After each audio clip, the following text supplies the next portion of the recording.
Still, they are not in him.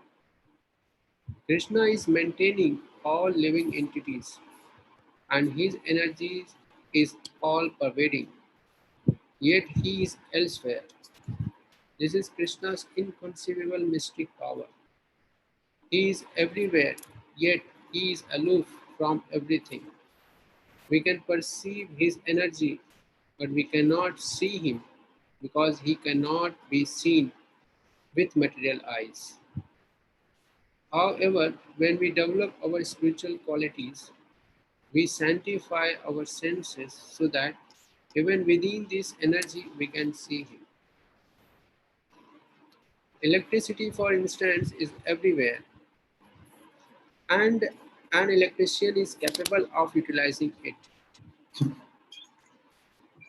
Similarly, the energy of the Supreme Lord is everywhere, and when we become transcendentally situated, we can see God face to face everywhere. That spiritualization of the senses is possible through devotional service and love of God.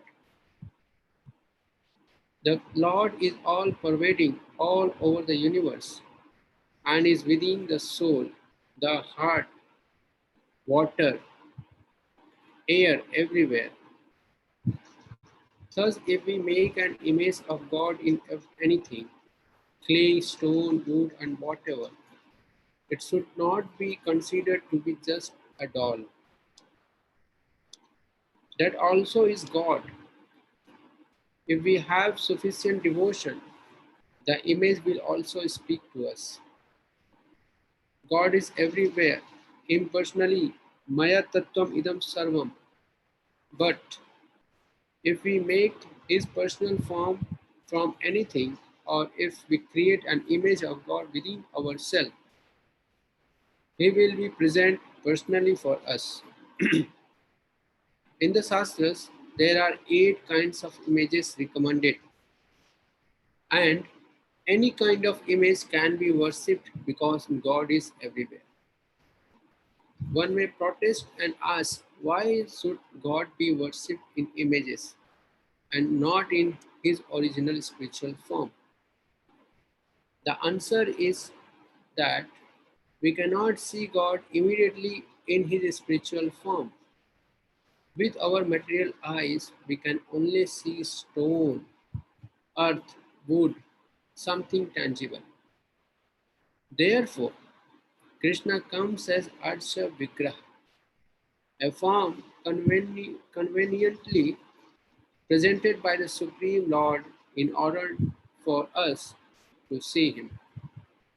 The result is that if we concentrate upon the image and make offerings with love and devotion, Krishna will respond through the image. So it is very important point here. Although Krishna is everywhere, Maya tada idam sarvam is everywhere, but we have no ability to see him everywhere because to see Krishna we need a spiritual vision, and through this material eyes we cannot see, we cannot perceive spiritual vision. We need some tangible things such as visible to our eyes, just like we have a limit, uh, a range of hearing capacity. In that range only we can hear something. Beyond that range we cannot hear any sound. Similarly, eyes has the limitations. Eyes can see some certain form, certain matters, but beyond that we cannot see anything. And the whole purpose is to develop a relationship with God. So unless we see someone, how we can make a relationship with him? So therefore, we we shape, we create a form of Krishna, a God. So in that form, we start sharing our devotion. We start uh, our devotion with them. So in that way, Krishna starts reciprocating with us. So that deities are actually is the representative of God. It's similar to the God. It's God. Therefore, when we start adding our devotion to the deities of the Arsha Vigraha, then Krishna, through the deities, he reciprocates with us.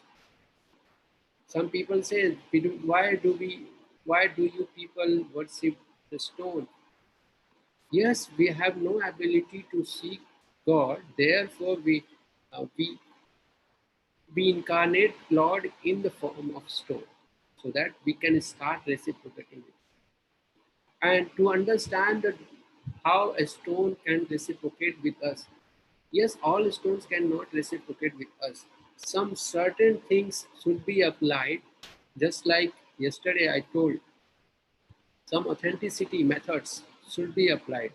When we when we follow the Vedic instructions to install the deities in the form of stone or wood, there are some procedure. If we follow that procedure, then Krishna comes in that form, and Krishna accepts that form, and then we can start reciprocating with him. So deities has a very important role in our life. So only the devotees can make a good relationship with deities, because deities reciprocate with devotees only one way, that is devotion. So a devotee keeps devotion towards his Krishna, and Krishna reciprocates his devotion through that form, through that image. So therefore, it is very important that all the Archa Vigraha, the worshipping of Archa Vigraha is very important thing. Sharing our heart with Archa Vigraha is very important, because we can see through our material eyes Krishna in the form of that Archa Vigraha. When we see Krishna in that Archa Vigraha form, then we start making relationship with Krishna, and that relationship inspire us to come at the platform of uh, spiritual. And in this way, we can progress ourselves in Krishna consciousness more properly. So there are many instances of this happening. In India, there is one temple called Sakshi Gopal. Krishna is often called Gopal. The Gopala Murti or statue was at one time located in a temple in Vrindavan. Once two Brahmins, one old and one young, went to visit Vrindavan on a pilgrimage. It was a long trip, and in those days there were no railways, so travelers underwent many hardships. The old man was such the old man was much obliged to the youth for helping him on the journey, and upon arriving in Vrindavan, he said to him, "My dear boy, you have rendered me so much service, and I am much obliged to you. I would like very much to return that service and give you some reward." "My dear sir," the youth said, "you are an old man just like my father. It is my duty to serve you. I don't require any reward." "No, I am obliged to you, and I must reward you," the old man insisted. He then promised to give the young man his young daughter in marriage. The old man was a very rich man, and the youth, although a learned Brahman, was very poor. Considering this, the youth said, "Don't promise this, for your family will never agree. I am such a poor man, and you are aristocratic, so this marriage will not take place. Don't promise this way before the deity." The conversation was taking place in the temple before the deity of Gopal Krishna, and the young man was anxious not to offend the deity. However, despite the youth's pleas, the old man insisted on the marriage. After staying in Vrindavan for some time, they finally returned home, and the old man informed his eldest son that his young sister was to be married to the poor Brahmana youth. The eldest son became very angry. Oh, how have you selected that pauper as husband for my sister? This cannot be. The old man's wife also came to him and said, if you marry our daughter to that boy, I shall commit suicide. It's a family dramatic scene. The old man was thus perplexed. After some time, the Brahmana youth became very anxious. He has promised to marry his daughter to me, and he made that promise before the deity. Now, he is not coming to fulfill it. He then went to see the old man to remind him of his promise. You promised before Lord Krishna, the youth said, and you are not fulfilling that promise. How is it that? The old man was silent. He began praying to Krishna, for he was perplexed. He didn't want to marry his daughter to the youth and cause such great trouble within his family. In the meantime, the elder son came out and began to accuse the Brahmana youth. You have plundered my father in the place of pilgrimage. You have you gave him some intoxicant and took all his money. And now you are saying that he has promised to offer you my youngest sister. You rascal.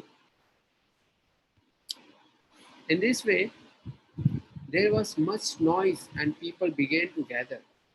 The youth could understand that the old man was still agreeable, but that the family was making it difficult for him.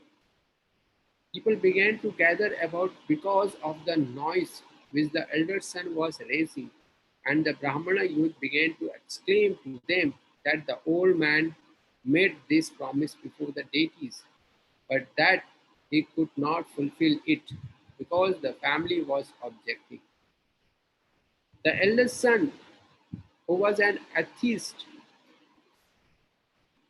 suddenly interrupted the youth and said, you say that the Lord was witnessing. Well, if he comes and bears witness to this promise of my father's, you can have my sister in marriage. So interesting. The youth replied, yes, I shall ask Krishna to come as a witness. He was confident that God would come. An agreement was then made before everyone that the girl would be given in marriage if Krishna came from Vrindavan as a witness to the old man's promise. The Brahmana youth returned to Vrindavan and began to pray to Gopal Krishna. Dear Lord, you must come with me. He was such a staunch devotee that he spoke to Krishna just as one would speak to a friend. He was not thinking that the Gopal was a mere statue or image, but he considered him to be God himself. Suddenly, Diti spoke to him. How do you think that I can go with you? I am a statue. I cannot go anywhere. Well, if a statue can speak, then he can also walk. The boy replied. Interesting. See, Krishna has now started reciprocating with him. All right, then. The deity said finally, I shall go with you, but on one condition. In no case shall you look back to see me.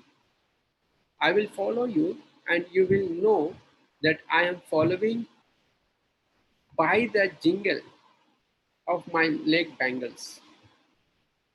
The youth agreed, and in this way they left Vrindavan to go to the other town.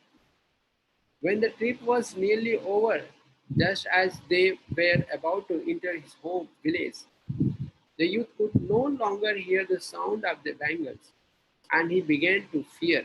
Oh, where is Krishna? Unable to contain himself any longer, he looked back. He saw the statue standing still. Because he looked back, it would go no further. He immediately ran into the town and told the people to come out and see Krishna, who had come as a witness. Everyone was astounded that such a large statue had come from such a distance, and they built a temple on the spot in honor of the deity. And today, people are still worshipping Sakshi Gopal, Sakshi Gopal, the Lord as a witness. We should therefore conclude that because God is everywhere, He is also in His statue, in the image made of Him. The statue is the image made of Him. If Krishna is everywhere, as even the impersonalist admits, then why is not His in image? Whether an image or statue speaks to us or not is dependent on the degree of our devotion. But if we choose to see the image merely as a piece of wood or stone, Krishna will always remain wood or stone for us. Very important point. If we choose to see the image merely as piece of wood or stone, Krishna will always remain wood or stone for us. Krishna is everywhere, but as we advance in spiritual consciousness, we can begin to see him as he is. If we put a letter into a mailbox, it will go to its destination because the mailbox is authorized. Similarly, if we worship an authorized image of God, our faith will have some effect. If we prepared, if we are prepared to follow the various rules and regulations, that is to say, if we become qualified, it is possible to see God everywhere and anywhere. When a devotee is present, Krishna, by his omnipresent energies, will manifest himself anywhere and everywhere. But when his devotee is not there, he will not do this. There are many instances of this. Prahlad Maharaj saw Krishna in a pillar. There are many other examples. Krishna is there. All that is required is our qualification to see him. So, very interesting point here. Deities give the responses. Deity corresponds with us. So, what is the qualification to correspond with the deities is mentioned here. The faith. The qualification is given here. The primary qualification is faith. Just like this young Brahmana, he had a strong faith that deities are not the stone or wood. These deities are God. And therefore, with that strong faith, he went to Vrindavan for miles, for 1,000 miles away from his village.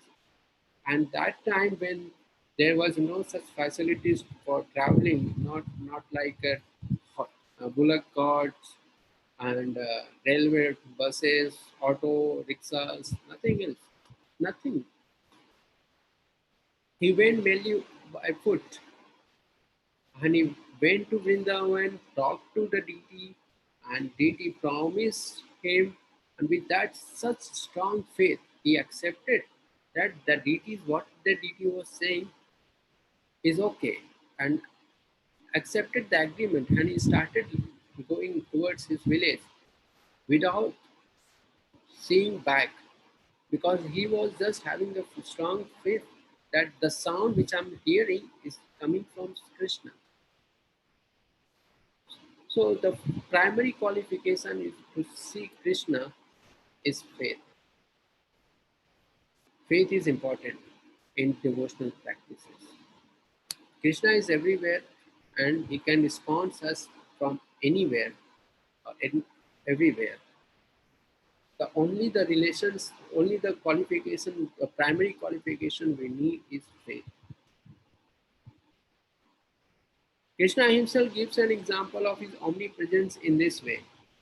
यथाकाक्ष स्थितो नित्यं वायुर्सर्वत्र गो महान् तथा सर्वाणि भूतानि मत्स्थानित्य उपाधारय. As the mighty wind blowing everywhere always rests in the ether, ethereal space, know that in the same manner all being rest in me. Everyone knows that the wind blows within space, and on earth it is blowing everywhere.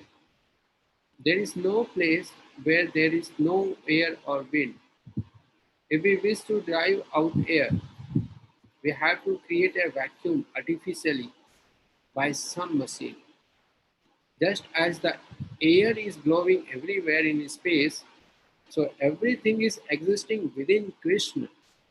If this is the case, when the material creation is dissolved, where does it go? सर्वभूतानि कौन्तेय प्रकृतिं यान्ति मामिकां कल्पक्षये पुनस्तानि कल्पादौ विसृजाम्यहम्. O son of Kunti, at the end of millennium, every material manifestation enters into my nature, and at the beginning of another millennium, by my potency, I again create. So, there is an analogy to understand how Krishna is present everywhere, just like air is present everywhere. If we want to make some vacuum, then we have to use some art- uh, we, we have to use some artificial machine. Then only we can create vacuum. Otherwise, everywhere, anywhere you go on this planet, you will find air. So similarly, Krishna is present everywhere. This is the air is the nothing but a Krishna's external energy, the Panchabhuta, Panchamahabhuta, that is air. So Krishna is present everywhere. Krishna sets his nature into motion, as one may wind up a clock, and when nature unwinds, it is absorbed into the Lord. The spiritual creation, however, is not like this, for it is permanent. So there is a difference between spiritual world and material creation. Material creation has beginning and end, but spiritual creation has no beginning and no end. In material creation, time does exist, but in spiritual creation, there is no time. In material creation, time has three divisions: past, present, and future. But in spiritual creation, there is no past, there is no future. There is only present. So therefore, there is no role of a time. Time doesn't exist there in one way. So that is there is a difference between material creation and spiritual creation. So material creation is permanent. Permanent means there is no beginning, there is no end, and material creation has is temporary. Temporary means it has a beginning point and it has the ending time. So there is a this is the major difference in spiritual and material creation. In the material creation, everything is temporary. Just as our bodies are developing due to the spiritual spark that is within, the whole creation is coming into being, developing and passing out of being due to the Spirit of the Lord which is within it. Just as our spirit is present within the body, the Lord is present within the universe as Paramatma. Due to the presence of Kshirodakshai Vishnu, the material creation exists. Just as due to our presence, our bodies are existing. Sometimes Krishna manifests the material creation, and sometimes he does not. In all cases, its existence is due to his presence. So, okay, uh, so nice. Hmm. Yeah, do we have any question? I want to conclude today's session from this chapter.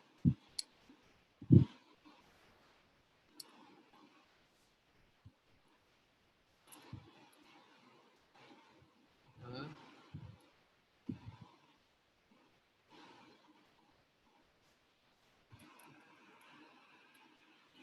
Hare Krishna.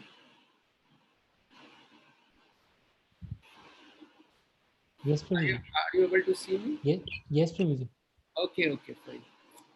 So, so today I'm just want to have a short session today uh, because I have some more responsibilities for tomorrow. I want to give some time for that. So, if anyone has any question, please let me know so that we can discuss based on today's topic, Krishna's energy.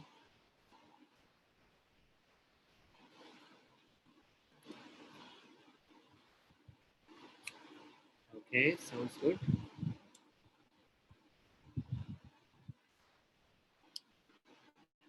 So, okay, fine. Then uh, we are stopping here today's session, and so we will meet tomorrow again.